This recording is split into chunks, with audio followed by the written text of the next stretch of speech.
ball hit down the left field line. To the wall goes Puckett. Home run, Gary Sheffield. I was the first guy to bring up the steroid situation. I had a problem with it because I felt like they was taking MVPs away from me. Gary Sheffield, once an extraordinary outfielder in the MLB, saw his legendary career overshadowed because of controversies like steroid allegations, assault charges, getting shot in his shoulder, and probation for reckless driving. Before we proceed, don't forget to subscribe to the channel. Speaking of the tough moments in Sheffield's life, in 1986, Gary Sheffield, along with his uncle Dwight Gooden and fellow Tampa baseball player Vance Lovelace, faced legal trouble when they were arrested. The charges were serious, including resisting arrest with violence and battery on a police officer. Sheffield chose to plead no contest in January 1987, which led to him being sentenced to 2 years of probation. It was a difficult time for him as he navigated the consequences of his actions. However, things took a turn for the worse in October 1987. Despite being on probation, Sheffield found himself in trouble again, this time for driving while intoxicated. The charges were eventually combined into a single reckless driving charge, but the outcome wasn't favorable. His probation was extended by an additional 18 months, further complicating his situation. Fast forward to December 5, 1993, Sheffield faced yet another legal issue. This time, he was caught driving a Ferrari Testarossa at a staggering 110 miles per hour on Interstate 4 in Florida. To make matters worse, he failed a breathalyzer test. In May 1994, he decided to plead no contest once again, this time to reckless driving. The consequences included 9 more months of probation and 40 hours of community service. But the challenges didn't stop there. In October 1995, Sheffield encountered a terrifying situation when he was shot in his left shoulder during an attempted robbery. This incident occurred when he had stopped his car at a traffic light in Tampa. Despite the injury, Sheffield persevered through the ordeal. But the steroid allegation tops it all. During a workout session with Barry Bonds back in 2001, Sheffield had a cream applied to his knee by a trainer. This was done to help heal some stitches from a knee surgery he had undergone. In his book, Inside Power, Sheffield mentions that he wasn't aware the cream contained steroids. He claims that he had no reason to suspect this at the time, and notes that the cream didn't seem to improve his knee or his performance. If you look at his statistics, there's no noticeable boost in his numbers following that incident. Fast forward to December 13, 2007, and Sheffield found himself named in the Mitchell Report. This report listed him as one of the players who had received and used steroids. Sheffield was willing to meet with the report's investigators, but his lawyer wasn't available for an interview before the report's release, so they couldn't schedule a meeting in time. In the book Game of Shadows, and written by reporters Mark Fanarawada and Lance Williams, there are allegations that Sheffield worked with and received steroids like testosterone and human growth hormone from Greg Anderson, who was both his and Barry Bonds' personal trainer. The book also describes how Anderson had steroid calendars that laid out various steroid cycles Sheffield was supposed to follow after the 2001 season. However, it wouldn't be wrong if we say he was born to be an MLB player. Fly ball deep to left field. Coles going back. Goodbye, baseball. Sheffield was born in Tampa, Florida, and spent his early years growing up in the Belmont Heights neighborhood. His family lived with his uncle, Dwight Gooden, who would later become a standout pitcher for the New York Mets. Sheffield and Gooden, who is just 4 years older than Sheffield, spent a lot of time playing baseball together. Through these sessions, Sheffield learned how to handle a fastball, thanks to his uncle's guidance. As a young player in Little League, Sheffield showed he was a strong hitter.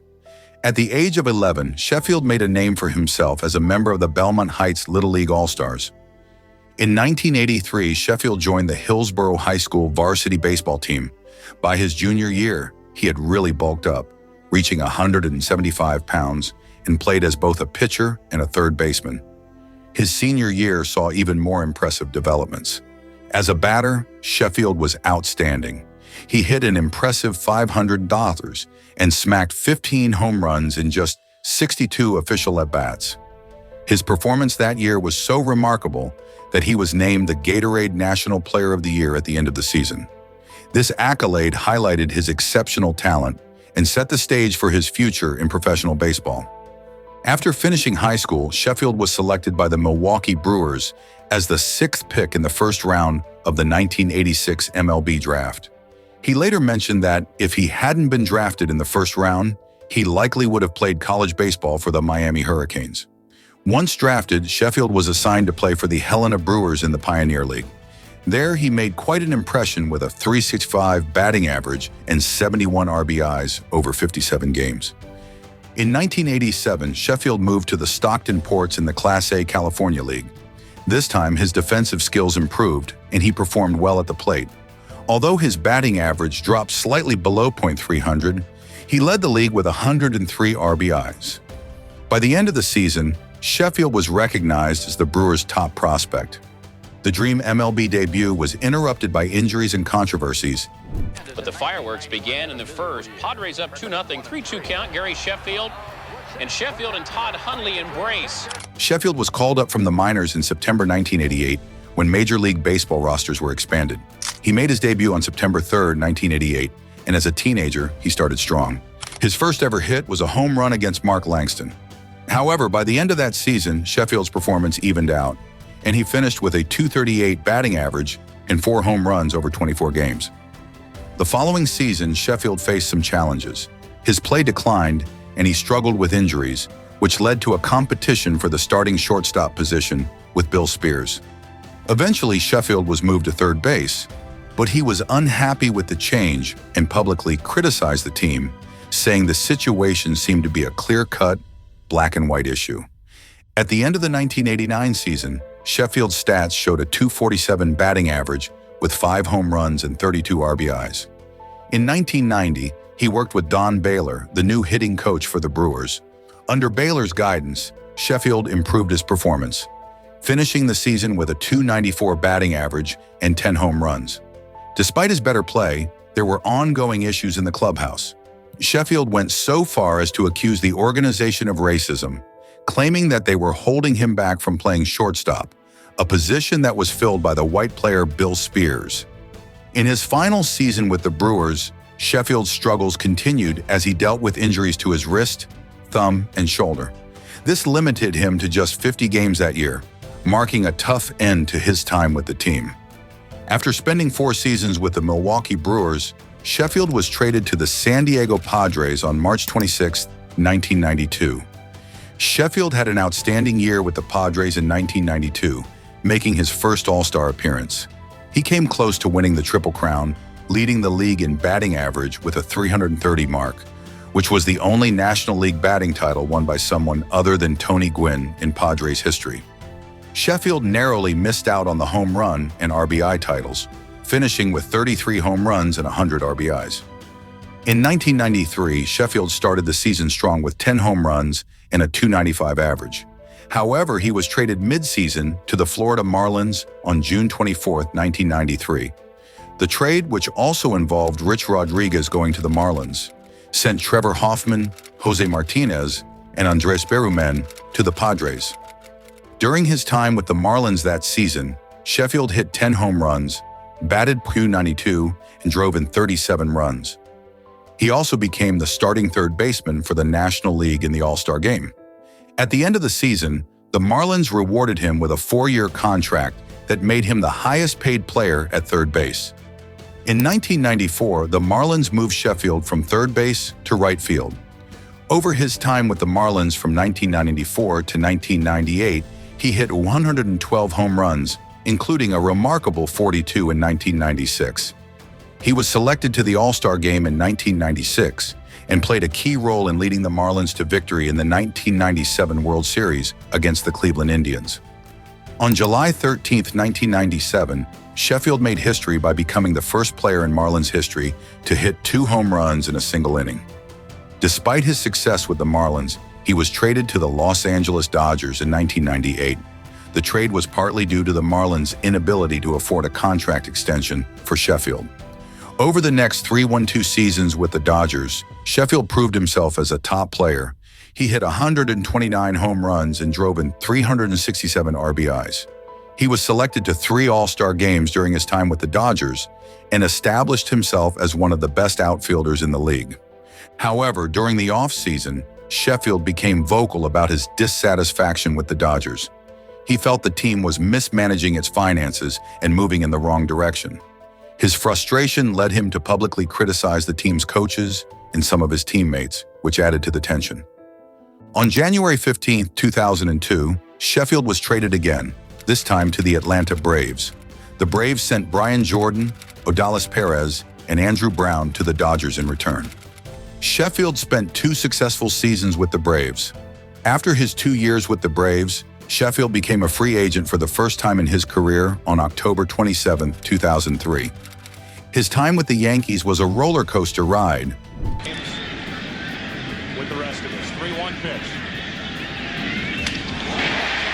On December 19, 2003, Sheffield signed a contract with the New York Yankees after some negotiations with team owner George Steinbrenner. The deal was worth $39 million over 3 years and included $13.5 million in deferred payments, plus a $13 million option for the 2007 season.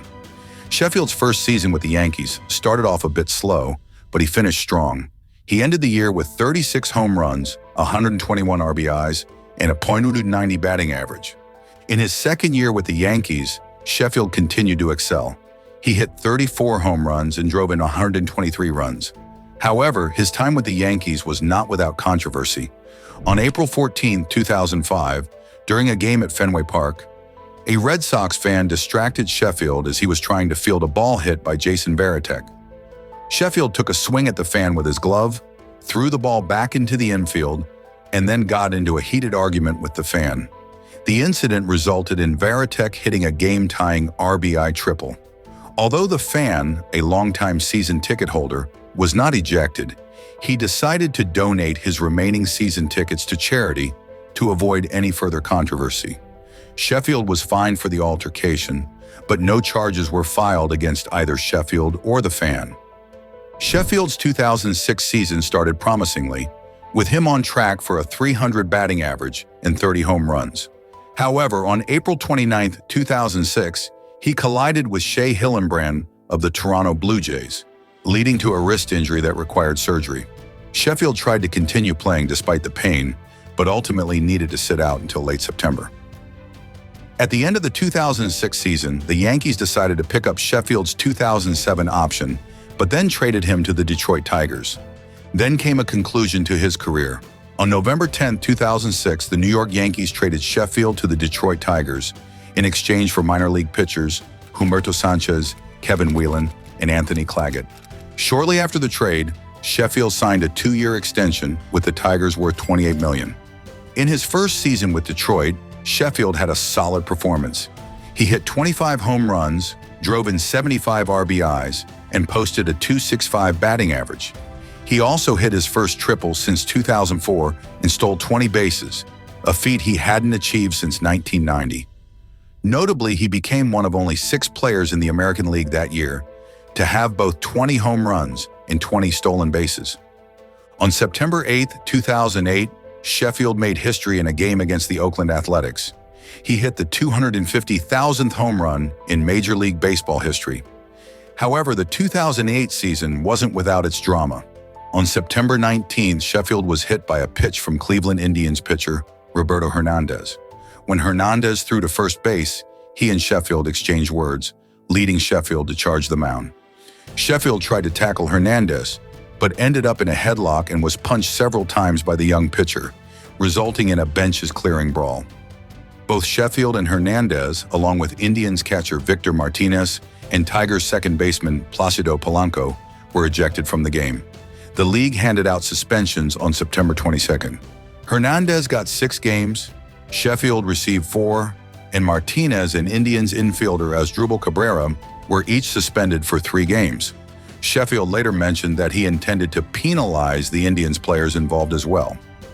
Despite his contributions, Sheffield's time with the Tigers came to an end on March 31, 2009, when he was released. The Tigers made the decision to let him go, even though they still owed him $14 million because they wanted more flexibility with their designated hitter position. On April 3, 2009, Gary Sheffield signed a deal with the New York Mets for the 2009 season, finalizing the agreement the next day. Sheffield made a significant mark with the Mets on April 17, 2009. During a game against the Milwaukee Brewers, he hit his 500th career home run. This milestone made him the 25th player in Major League Baseball history to reach 500 home runs.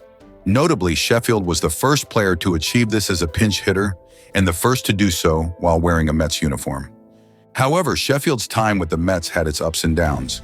In August of 2009, Sheffield missed a game because the Mets chose not to offer him a contract extension, leading to some tension. By 2010, Sheffield was not playing in the major leagues. Although he initially expressed interest in signing with a team for the 2011 season, he decided to retire from baseball at the start of the 2011 spring training.